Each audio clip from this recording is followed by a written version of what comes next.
ധർമ്മസ്ഥലയിലെ കൂട്ടക്കൊല വെളിപ്പെടുത്തലിൽ വഴിത്തിരിവ്. നേത്രാവതി പുഴയോരത്ത് നടത്തിയ പരിശോധനയിൽ പുരുഷന്റേതെന്ന് കരുതുന്ന അസ്ഥിഭാഗങ്ങൾ കണ്ടെത്തി. സാക്ഷി പറഞ്ഞ 6ാമത്തെ സ്പോട്ടിൽ നിന്ന് ഇന്ന് ലഭിച്ച 15 അസ്ഥി കഷ്ണങ്ങളാണ്. SIT അന്വേഷണത്തിൽ ഏറ്റവും നിർണായകമാകുന്ന കണ്ടെത്തലുകളാണ് 3ാം നാളിൽ ഉണ്ടായത്.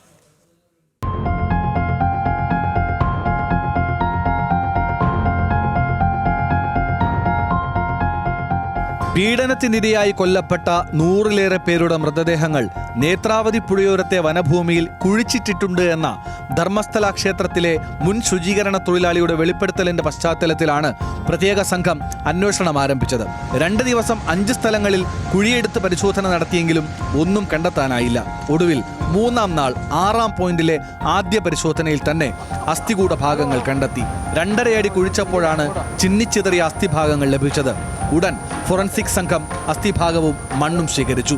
സംഭവ സ്ഥലത്തു വെച്ചു തന്നെ മഹസർ നടപടികളും പൂർത്തിയാക്കി.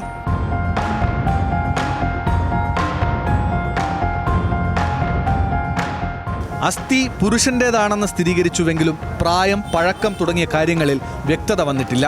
അസിസ്റ്റന്റ് റവന്യൂ കമ്മീഷണർ സ്റ്റെല്ല വർഗീസിന്റെ നേതൃത്വത്തിലായിരുന്നു മെഹസർ നടപടികൾ പൂർത്തിയാക്കിയത്. ഇതേ സ്ഥലത്ത് 7 മൃതദേഹങ്ങൾ സംസ്കരിച്ചിട്ടുണ്ടെന്ന് സാക്ഷി ആവർത്തിച്ചു പറഞ്ഞതിനാൽ JCB എത്തിച്ച് ആഴത്തിൽ കുഴിയെടുത്തു. എന്നാൽ ഒന്നും കണ്ടെത്താനായില്ല.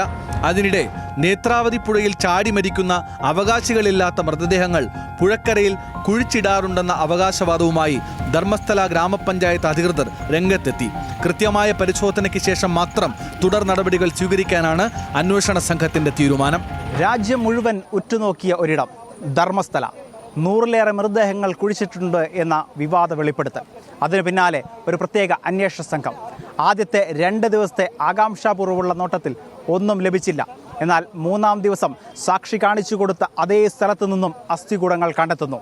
ഇനിയുള്ള ബാക്കിയുള്ള പോയിന്റുകൾ ഏറ്റവും നിർണായകമാണ്.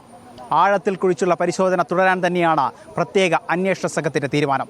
ധർമ്മസ്ഥലയിൽ നിന്നും ക്യാമറമാൻ ഇന്ദ്രജിത്ത് കണ്ണൂരിനൊപ്പം PK സരീഷ്, ന്യൂസ് മലയാളം.